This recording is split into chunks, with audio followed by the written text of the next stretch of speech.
अस्सलाम वालेकुम नाजरीन, आप देख रहे हैं सूबाई रंग न्यूज़ और इंटरटेनमेंट चैनल और मैं हूं मोमना शहबाज। सबसे पहले नजर डालते हैं आज की अहम खबरों पर। सूबाई वजीर डॉक्टर जमाल नासिर और मुशीर वजीर आला पंजाब कंवर दिलशाद का कंट्रोल रूम का दौरा। उन्होंने मेट्रोपॉलिटन कॉरपोरेशन में कायम कंट्रोल रूम में जुलूस के रूट्स का जायजा लिया। कमिश्नर रावलपिंडी लियाकत अली चट्ठा और डिप्टी कमिश्नर हसन वकार चीमा भी हमरा थे। डिप्टी कमिश्नर ने 10 मुहर्रम के जुलूसों के औकात और इनके रूट्स के बारे में ब्रीफिंग दी।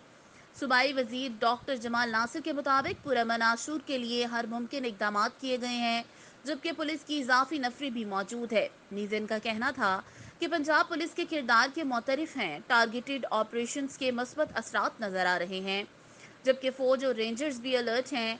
हर महकमा चौकन्ना है।